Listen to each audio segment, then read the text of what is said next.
Hello dear students, बहुत बहुत स्वागत है आपके अपने YouTube चैनल नवसृजन.इंडिपेंडेंट लर्निंग में।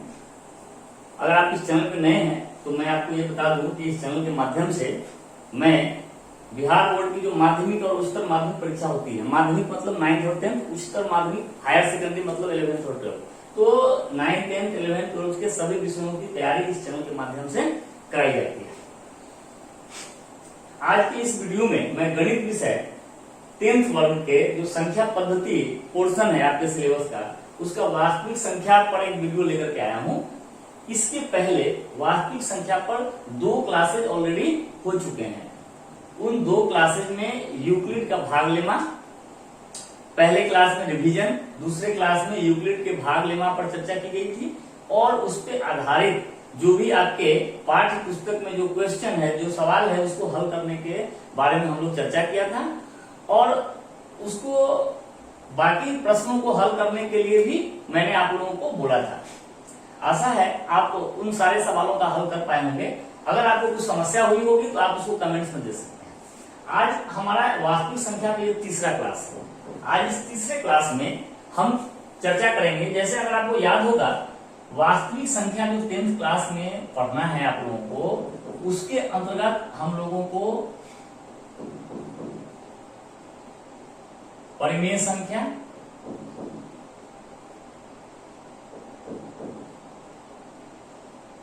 अपरिमेय संख्या, इसका रिवीजन करना था,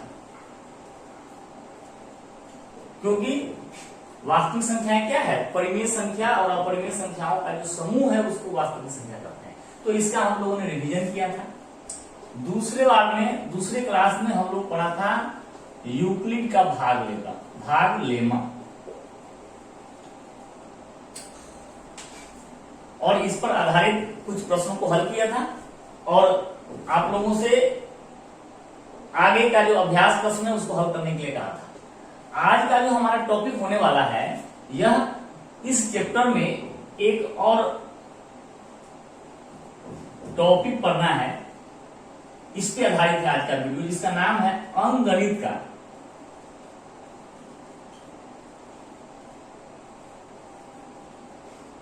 आधारभूत प्रमेय। इसी तीनों टॉपिक से, खास करके ये 2 टॉपिक आपके सिलेबस में मुख्य रूप से पढ़ना है, जिसमें से ये 2 की चर्चा ऑलरेडी हो चुकी है। तो आज का जो हमारा विषय है, आज का जो क्लास है, वो मुख्यतः आधारित है अंकगणित का आधारभूत प्रमेय पर आधारित है। अंकगणित का आधारभूत प्रमेय, इसको जानने से पहले हम लोग एक बार 3 चीज पढ़ेंगे। मैं संक्षेप में उसकी चर्चा करते हुए आगे बढ़ूंगा। पहला नंबर में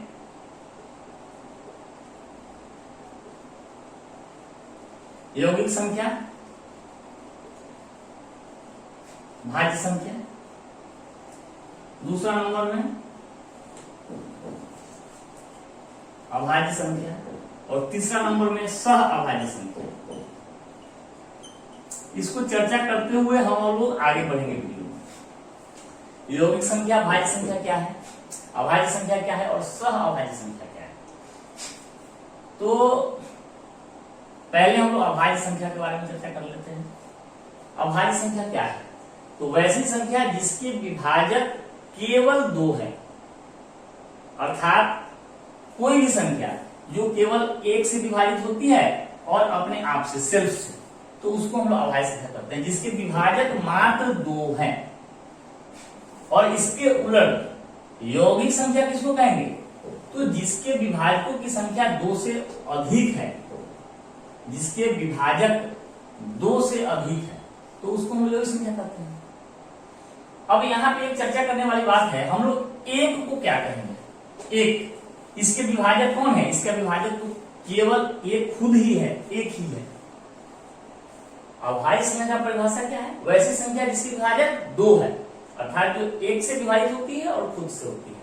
बट 1 जो है उसके विभाजक केवल वह खुद ही है, अर्थात इसकी विभाजक की संख्या 1 ही है। तो हम लोग 1 को अभाज्य संख्या नहीं कर सकते हैं। इस बात को आप ध्यान रखेंगे। 1 जो है वह अभाज्य संख्या 1 अभाज्य संख्या नहीं है, और यह संयुक्त भी नहीं है क्योंकि इसके विभाजक 2 से अधिक नहीं है, तो एक न तो अभाज्य है और न ही संयुक्त है। ये हो गया हमारा चर्चा का विषय। अगला पॉइंट है सह अभाज्य संख्या, जिसको हम लोग अंग्रेजी में कहते हैं को प्राइम नंबर। ये को प्राइम नंबर क्या है? यदि दो संख्याओं में एक के अलावा और भी कोई उभयनिष्ठ गुणनखंड नहीं हो, अर्थात दो संख्याओं का मौसक, यदि a और b दो संख्या है उसका मौसक 1 है, अर्थात उन दोनों में कॉमन फैक्टर कुछ भी नहीं, ये क्या है? तो कोई भी संख्या है, सपोज करें 20, कोई भी पूर्णांक हो, हम लोग यहाँ पे अभाज्य गुणनखंडन में कोई भी पूर्णांक या कोई भी धन पूर्णांक विशेषकर उसकी चर्चा करेंगे। तो किसी भी धन पूर्णांक को अभाज्य संख्याओं के गुणनफल के रूप में लिखना, ये उसका अभाज्य गुणनखंडन कहलाता है। जैसे हम लोग इसका अगर अभाज्य संख्या के गुणनखंड के रूप में, गुणनफल के रूप में लिखेंगे, तो हम लोग अभाज्य संख्याओं से ही इसमें भाग लेंगे। तो 10 आया, फिर 2 से 5 आया, तो 20 को लिख सकते हैं 2 गुने 2 गुने 5। तो 20 को हम जो अभी व्यक्त किए हैं वो क्या है? 2 गुने 2 गुने 5। सारे के सारे जो गुणनखंड है ये सारे के सारे अभाज्य संख्या है। तो इस प्रकार जो इसका गुणनखंडन हुआ उसको बोलेंगे अभाज्य गुणनखंडन। हम 20 को 4 गुने 5 भी लिख सकते हैं, 2 गुने 10 भी लिख सकते हैं, परंतु यहाँ 4 अभाज्य संख्या नहीं है, यहाँ 10 जो है अभाज्य संख्या नहीं है। तो ये दोनों जो है अभाज्य गुणनखंडन नहीं कहलाएगा। अभाज्य गुणनखंडन क्या होगा? तो किसी पूर्णांक को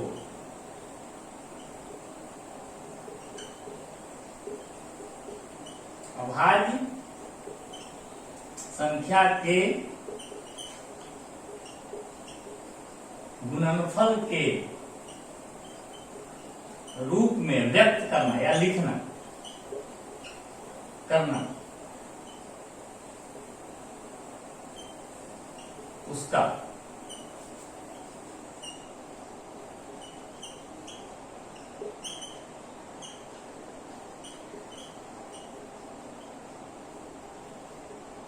अभाज्य गुणनखंडन कहलाता है। क्या है? किसी भी पूर्णांक को अभाज्य संख्याओं के गुणनफल, अभाज्य संख्याओं के गुणनफल के रूप में व्यक्त करना या लिखना, उस संख्या का उसका अभाज्य गुणनखंडन कहलाता है। जैसे हम लोग 20 को लिखे हैं 2 गुने 2 गुने 5, 20 को लिखे हैं 4 गुने 5, 20 को लिख सकते हैं 2 गुने 10। तो यहां जो गौर करने वाली बात है, आप देखिए 20 के ये सारे के सारे 20 के ही गुणनखंडन है, परंतु 20 को अभाज्य संख्याओं के गुणनफल के रूप में अगर हम लिखेंगे तो हर हाल में 2 बार 2 आएगा और 1 बार 5 आएगा। अगर अभाज्य संख्याओं के गुणनफल के रूप में नहीं लिखते हैं तो क्या होगा? अलग अलग प्रकार का सेट मिल सकता है, जैसे 4 गुने 5, 2 गुने 10, ये क्या है? अलग अलग सेट है। They are different sets, different product of the number 20। परंतु अगर हम अभाज्य संख्याओं के रूप में 20 को लिखने के बारे में आपको बोले तो हर हाल में कोई भी स्टूडेंट होगा वो हर हाल में 2 गुने 2 गुने 5 ही लिखेगा और कुछ लिखने का तरीका नहीं है। आप फिर से गौर करें, हम दूसरे संख्या पर विचार करते हैं। जैसे हम एक संख्या लेते हैं 96, बोलेंगे इसके गुणनखंडन, इसका गुणनखंडन करिए विभिन्न प्रकार से और अभाज्य गुणनखंडन भी कीजिए। तो अब 96 को कोई लड़का, कोई स्टूडेंट 4 गुने 24 भी लिख सकता है, 8 गुने 12 भी लिख सकता है, 6 गुने 16 भी लिख सकता है, 2 गुने 2 गुने 2 गुने 12 भी लिख सकता है, फिर 3 गुने 4 गुने 8 भी लिख सकता है। ये अनेक विधियां हो सकती है, परंतु अगर हम बोले कि 96 का अभाज्य गुणनखंडन करिए, अर्थात 96 को अभाज्य संख्याओं के गुणनफल के रूप में लिखिए, तो आपका ये आंसर गलत है, क्योंकि इसमें तो अभाज्य संख्या के अलावा इसमें तो अभाज्य संख्या है ही नहीं, और इस समय अभाज्य संख्या के अलावा संयुक्त संख्या भी है। तो ये जो सारे सेट्स हैं वो 96 का अभाज्य गुणनखंडन तो नहीं है। अब हम अभाज्य गुणनखंडन अगर हम इसका करेंगे तो केवल अभाज्य संख्याओं के गुणनफल के रूप में लिखना है। तो 2 चौका 8, 2 8 16, 2 से 2 दूनी 4, और 2 चौका 8, फिर 2 से ये 12, फिर 2 से ये 6, फिर 2 से ये 3। तो यहाँ 96 को कैसे लिखते हैं? 2 गुने 2 गुने 2 गुने 2 गुने 2, अर्थात 2 जो है 1 2 3 4 5 और गुने 3, अर्थात 2 का पावर 5 है और 3। अब आपके क्लास में जितने भी स्टूडेंट हो, अगर 96 का अभाज्य गुणनखंडन हम बोलेंगे, सब लोग 96 को अभाज्य संख्याओं के गुणनफल के रूप में लिखो। तो जितने भी विद्यार्थी होंगे सबका आंसर यही होगा, इसके अलावा और कुछ नहीं हो सकता है। अगर ज्यादा से ज्यादा कुछ हो सकता है तो कोई विद्यार्थी इसको 2 से नहीं पहले 3 से डिवाइड कर देगा, तो 3 से कर देगा तो फिर जो है वो 3 गुने 2 गुने 2 गुने 2 गुने 2 ऐसा आ जाएगा। हम अगर इनके जो अभाज्य संख्याओं का इनके जो गुणनखंड है उसके क्रम को अगर हम चेंज करते हैं और उसको अलग नहीं काउंट करें, मतलब अलग अलग क्रम को अलग अलग प्रोडक्ट या अलग अलग कोई अलग अभाज्य गुणनखंड नहीं काउंट करना है, क्योंकि यहाँ भी 2 5 बार है, यहाँ भी 2 5 बार है, 3 1 बार है, 3 1 बार है। तो किसी भी संख्या को अभाज्य संख्याओं के गुणनफल के रूप में अगर लिखते हैं और उसके गुणनखंड के क्रम पर विचार नहीं करते हैं, गुणनखंड का क्रम कुछ भी हो, हम कौन सी अभाज्य संख्या कितनी बार आई है केवल उस पर विचार करेंगे, तो आप पाएंगे कि किसी भी संख्या को अगर अभाज्य संख्याओं के गुणनफल के रूप में लिखेंगे तो वह अद्वितीय होगा। क्या होगा? ये क्या होगा? अद्वितीय, यूनिक होगा। क्या होगा? यूनिक होगा। फिर से सुनिए, किसी भी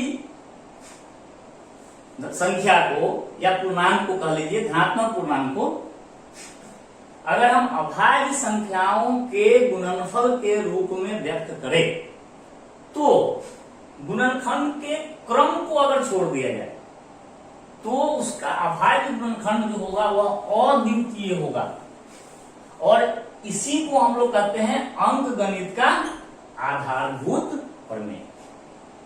आशा है आप लोग समझ पाए होंगे। ये बिल्कुल ही बेसिक फैक्ट्स है, इसको प्रूफ करने की भी जरूरत नहीं है, और इसीलिए इसका नाम भी दिया गया है अंकगणित का आधारभूत प्रमेय। तो अब हम लोग इसका परिभाषा क्या लिखेंगे?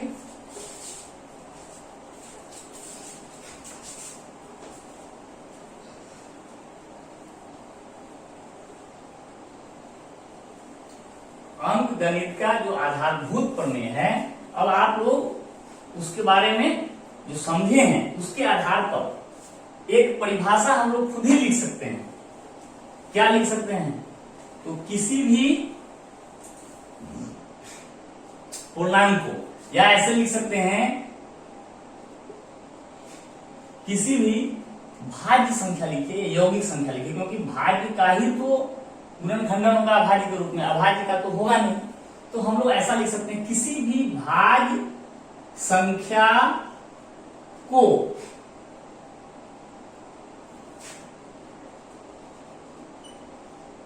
अभाज्य संख्याओं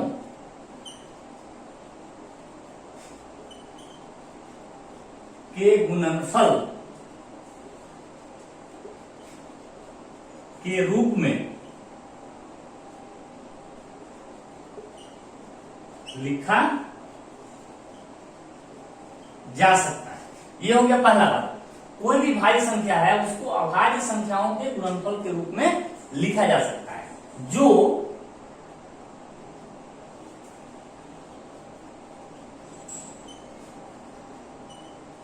उसका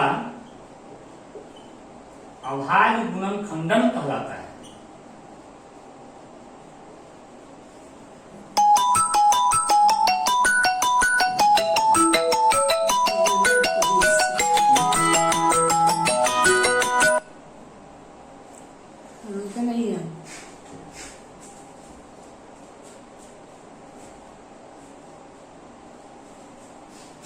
किसी भी भाज्य संख्या को अभाज्य संख्याओं के गुणनफल के रूप में लिखा जा सकता है जो उसका अभाज्य गुणनखंडन कहलाता है।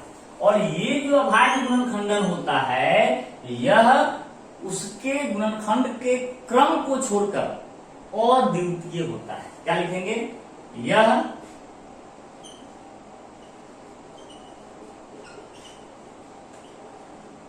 अभाज्य गुणनखंडन उसके गुणनखंडों क्रम को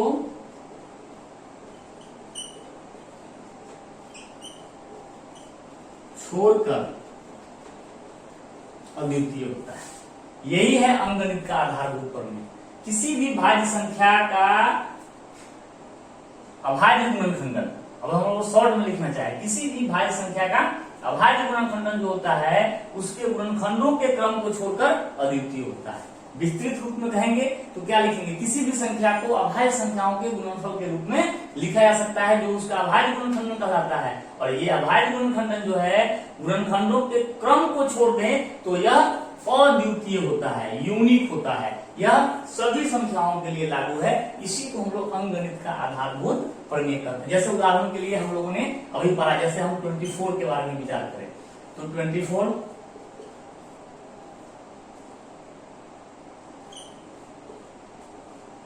कोई स्टूडेंट 24 को पहले 3 से विभाजित कर देगा तो 8 आएगा, फिर 2 आएगा, फिर 2 आएगा, 2 आएगा। तो क्या क्या लिख सकते हैं?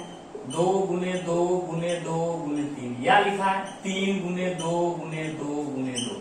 अगर ये सारे के सारे जो गुणनखंड है प्राइम हो, अगर अभाज्य गुणनखंडन है ये 24 का, तो निश्चित रूप से ये यूनिक है। ये दोनों अलग नहीं है, केवल क्रम बदल गया है। तो क्रम बदल जाने से अगर हम क्रम को अगर हम काउंट न करें, अगर क्रम को छोड़ दे तो किसी भी भाज्य संख्या का अभाज्य गुणनखंडन जो है वह अद्वितीय होता है। अभी आप लोग अंकगणित का आधारभूत प्रमेय को कम से कम 5 बार पढ़ें और 2 बार लिखें। इससे आपको क्या होगा? इसको निश्चित रूप से 2 बार लिखें ताकि आप इसको बिल्कुल ही समझ तो गए होंगे और आप इसका स्टेटमेंट खुद से बोल सके। इसलिए आप उसको 5 बार पढ़ें। किसी भी भाज्य संख्या को अभाज्य संख्याओं के गुणनफल के रूप में लिख सकते हैं। और ये जो लिखने का, जो व्यक्त करने का तरीका है वो उसका अभाज्य गुणनखंडन कहलाता है। और अभाज्य गुणनखंडन जो होगा गुणनखंड के क्रम को अगर छोड़ दे तो अद्वितीय होता है। तो ये है आपका अंकगणित का आधारभूत प्रमेय। अब आप लोगों को इस अंकगणित के आधारभूत प्रमेय पर आधारित 2 प्रकार के प्रश्न पढ़ने हैं। अंकगणित का आधारभूत प्रमेय जो है उस पर आधारित 2 टाइप का क्वेश्चन पढ़ना है और हम लोग कुछ उदाहरण पढ़ेंगे उन दोनों प्रकार के सवालों के बारे में। और उसके बाद आप लोग इस चैप्टर के कोई भी सवाल उधर कर सकते हैं। तो हम लोग अभी जो अंकगणित का आधारभूत प्रमेय है इस पर आधारित पहला टाइप का क्वेश्चन हम लोग पढ़ेंगे।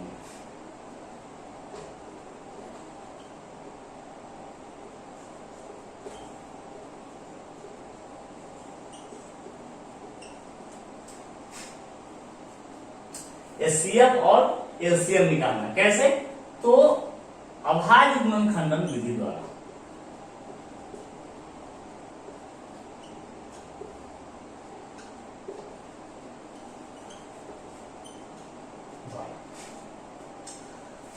एचसीएफ और एलसीएम, हम इसके पहले हम एचसीएफ के बारे में चर्चा करेंगे। एचसीएफ और एलसीएम जो है हम लोग यूक्लिड के भाग लेमा से भी एचसीएफ निकालना सीखे हैं इसी क्लास में।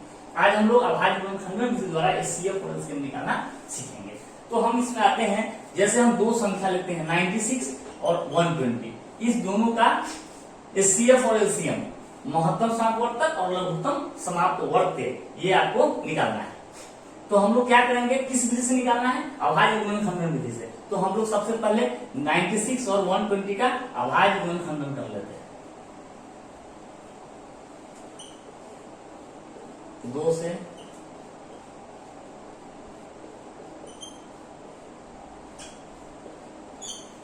यहां आएंगे,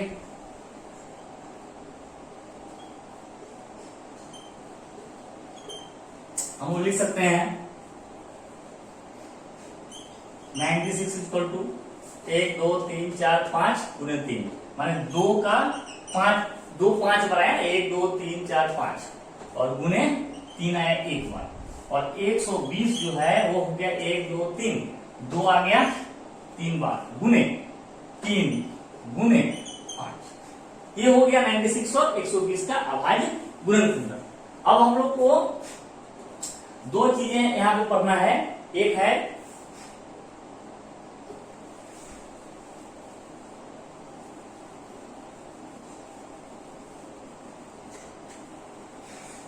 एचसीएफ और एक है एलसीएम।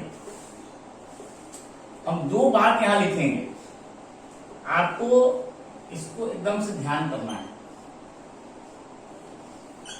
जब भी हम एचसीएफ और एलसीएम निकालेंगे, कौन सी विधि से? अभाज्य गुणनखंड विधि से। तो क्या करना है, एचसीएफ निकालने के लिए उभयनिष्ठ गुणनखंड या गुणनखंडों के न्यूनतम घात का गुणनफल, और एलसीएम निकालेंगे संख्याओं के सभी उपस्थित गुणनखंडों के महत्तम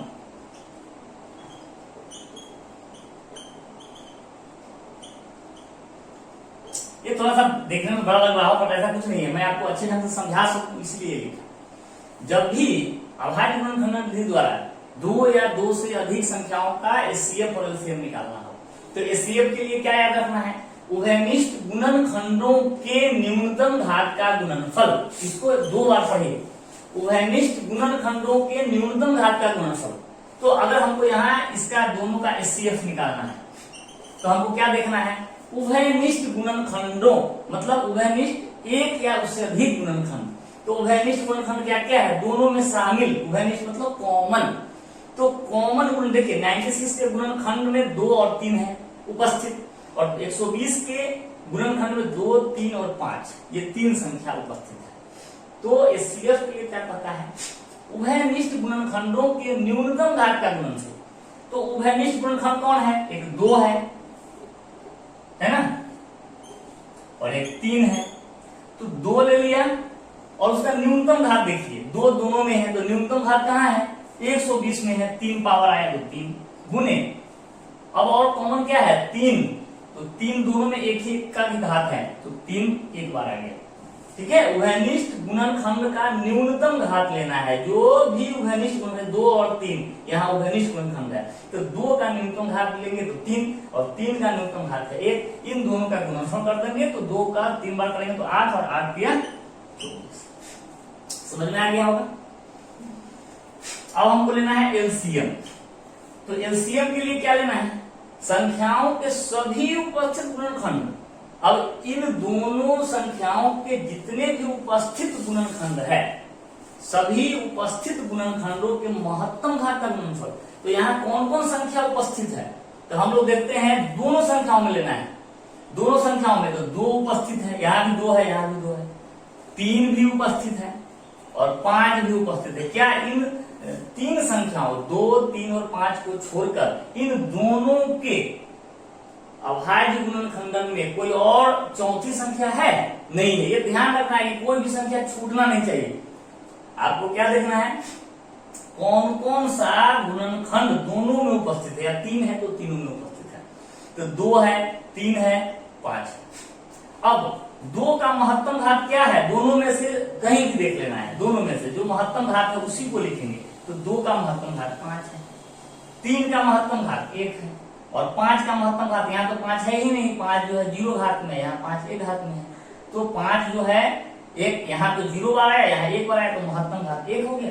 इसको गुना कर दीजिए, यही हमारा हो गया लस। तो 2 को 5 में गुना करेंगे 32, और 32 क्या 96, और 96 में 5 से गुना कर देंगे तो आ जाएगा आपका कितना?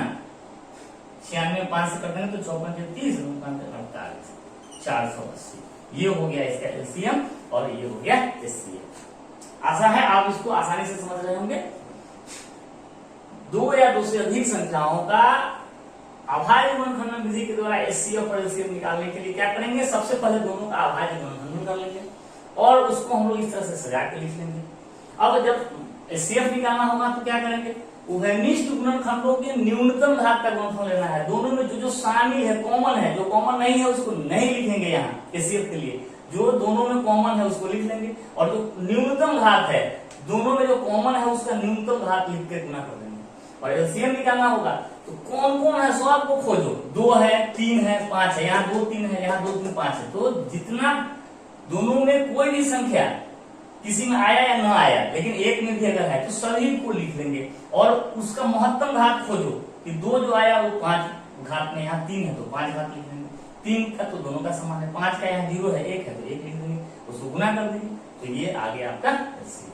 तो आप इस प्रकार से एचसीएफ और एलसीएम निकाल सकते हैं बिना किसी परेशानी के। ये जो है आधारभूत प्रमेय पर ये पहला क्वेश्चन है, पहले टाइप का क्वेश्चन है। आप इसी की प्रकार से और भी बहुत सारी संख्याओं का आप लसम औसत निकाल सकते हैं। एक और बात जो मैं आपको कहना चाहूंगा, आप इस चैप्टर को बनाने से पहले, जो आधारभूत प्रमेय उसको बनाने से पहले, अगर आप भाज्यता की पहचान या भाज्यता का जो नियम है वो आप बिल्कुल ही रिवाइज कर ले। मतलब कोई संख्या 2 से कब कटेगा, 3 से कब विभाजित हो जाएगा, 4 से कब होता है, 5 से कब होता है, 8 से कब होता है, 9 से कब होता है, 11 से कब होता है, ये पढ़ लें ताकि आपको अभाज्य गुणनखंडन करने में सुविधा होगा। तो इस प्रकार आप एचसीएफ और एलसीएम जो है आप निकाल लेंगे। अब जो है हम लोग आते हैं इस पे अगले क्वेश्चन, इसी लॉसम मसम पर आधारित एक और टाइप का क्वेश्चन है जिसमें हम लोग को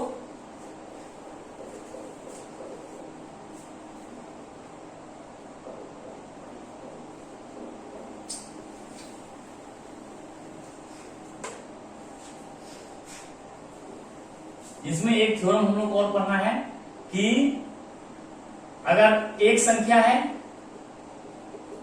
और जैसे हम यहाँ 96 और 120 है तो इसका हम लोग लसा और मसा निकालेंगे। तो दो संख्याओं में, अभी जो नियम बता रहे हैं वो दो संख्या के लिए ही सत्य है, उससे अधिक के लिए सत्य नहीं है। अगर दो संख्या है तो पहली संख्या और दूसरी संख्या का जो गुणनफल होगा वह उन दोनों के लसम और मसम के गुणनफल के बराबर होता है। ठीक है, पहली संख्या और दूसरी संख्या बराबर, उनका दोनों का जो एलसीएम और एचसीएफ जो आया उसके बराबर होता है। तो इस पे आधारित क्वेश्चन भी आपको पूछ देता है। जैसे पूछ देगा कि दो संख्या है, उनमें से एक संख्या 24 है, बोल देगा कि दो संख्याओं में से कोई एक संख्या दे देगा, एक संख्या दे देगा, लसम दे देगा, मसम दे देगा। ठीक है, दूसरी संख्या निकालना होगा। फिर जो है दो संख्या दे देगा, उनका मसम निकाल के फिर लसम निकालना होगा। तो इस फार्मूले में डाल करके अगर आपको दो संख्या दिया हुआ है और उसका अगर लसम निकालना है या मसम दोनों निकालना है तो आप ऐसा भी कर सकते हैं कि केवल मसम निकाल लिए और इस फार्मूले में डाल देंगे तो लसम भी निकल जाएगा। तो ये कोई बहुत बड़ा टॉपिक है नहीं, आप इसको फार्मूले के हिसाब से सवाल बना सकते हैं। हाँ, एक बात जरूर ध्यान रखना है कि ये जो फार्मूला है ये दो संख्या के लिए ही सत्य है। अगर तीन संख्या हो तो पहली संख्या में दूसरी संख्या गुणे तीसरी संख्या बराबर, दोनों का लसम मसम, तीनों का लसम मसम बराबर, गुणनफल बराबर नहीं होगा। तो ये जो फार्मूला है दो संख्या के लिए ही सत्य है। आप इसको चेक कर सकते हैं, कोई तीन संख्या लेकर के आप इसको चेक कर सकते हैं। तो अभाज्य गुणनखंडन का जो टॉपिक है और उस पर आधारित सवाल है ये खत्म। अब हम लोग आते हैं आधारभूत प्रमेय पर एक दूसरा टाइप का क्वेश्चन आता है। दूसरा टाइप का क्वेश्चन क्या है उसको देखेंगे, फिर हम आगे बढ़ेंगे।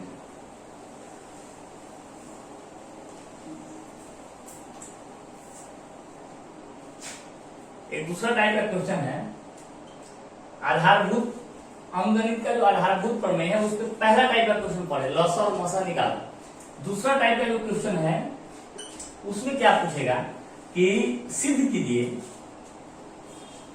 या सिद्ध नहीं भी करना हो सकता है, पूछेगा कि क्या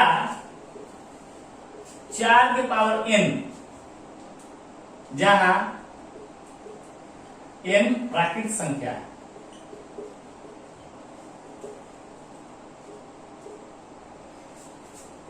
तो n के किसी मान के लिए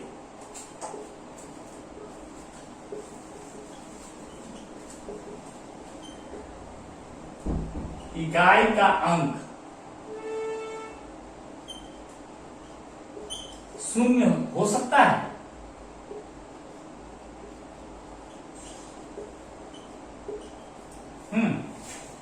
एक क्वेश्चन है कि कोई संख्या है जो कि 4 के पावर n के रूप में है, मतलब 4 के पावर 1, 2, 3, 4, 5, 6 कुछ भी है इस प्रकार का, और n के किसी भी मान के लिए अगर हम इसका वैल्यू निकालेंगे तो क्या इकाई का अंक 0 हो सकता है?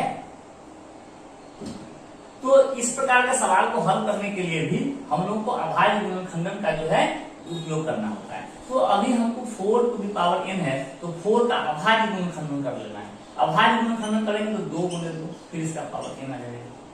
अब हम लोग देखते हैं कि 4 के अभाज्य गुणनखंडन में केवल 2 ही आता है। तो अगर हम अब 2 गुणे 2 के पावर n आया, तो कहने का मतलब यह है 2 के पावर 2 गुणे 2 को हम लोग कितनी बार भी गुना करें, 2 गुणे 2 को 1 बार, 2 बार, 3 बार, 4 बार, कितनी भी बार गुना करें, तो इकाई का अंक शून्य लाने के लिए इकाई का अंक शून्य नहीं आ पाएगा। क्यों नहीं आ पाएगा? क्योंकि इकाई का अंक शून्य लाने के लिए या तो इकाई का अंक खुद ही 0 होना चाहिए, या नहीं तो इकाई का अंक 2 और 5 हो, तभी तो 2 पंचे 10 होकर के 0 आ सकता है। तो इकाई का अंक शून्य लाने के लिए अभाज्य गुणनखंडन में 2 और 5 दोनों होना चाहिए। तो हम लोग इसका आंसर क्या लिखेंगे? लिखेंगे कि दिया गया व्यंजक है, क्या है? 4 के पावर। ये दिया गया व्यंजक है कोई कथन, व्यंजक का मतलब कथन। तो हमारा जो कथन है या कोई वैल्यू है, संख्या है, व्यंजक है, वो 4 के पावर n है। लिखेंगे कि इसको लिख सकते हैं 2 गुणे 2 के पावर n। लिखेंगे उसके आगे अभाज्य गुणनखंड के रूप में लिखने पर, किसको? आधार को। ये आधार है और ये घात है, तो यहां पर लिख सकते हैं कि आधार को अभाज्य गुणनखंड के रूप में लिखने पर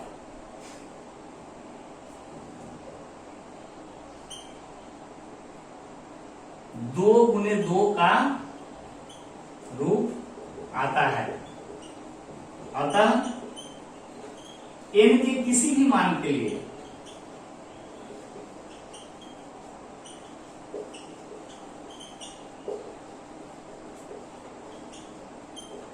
इकाई का अंक शून्य नहीं होगा, नहीं हो सकता है। हो गया आंसर इसका। इसी प्रकार से पूछ देगा कि क्या 6 के पावर n जो है प्राकृतिक संख्या अगर n है तो n के किसी मान के लिए इकाई का अंक 0 हो सकता है? आपके प्रश्नावली में इस तरह क्वेश्चन है। इसके अलावा दूसरे टाइप का भी क्वेश्चन पूछा सकता है इस पे, जिसमें अभाज्य गुणनखंडन जो है उसका उपयोग करके हम लोग ये ला सकते हैं। तो शून्य लाने के लिए ध्यान रखना है, हमेशा अभाज्य गुणनखंड में 2 और 5 की उपस्थिति अनिवार्य है। अगर इकाई का अंक, अगर कुछ संख्याओं का गुणनफल है और उसमें इकाई का अंक अगर 0 लाने की बात हो, तो क्या कर सकते हैं हम लोग के उस गुणनखंड में 2 और 5 की उपस्थिति होगी, तभी वह शून्य आ पाएगा, अदरवाइज वो नहीं आ पाएगा। तो ये भी एक टाइप का क्वेश्चन है, आप इसको हल कर सकते हैं। तो इस प्रकार से आधारभूत प्रमेय पर आधारित जो क्वेश्चन है वो आप सारा का सारा इस पे आप बना सकते हैं।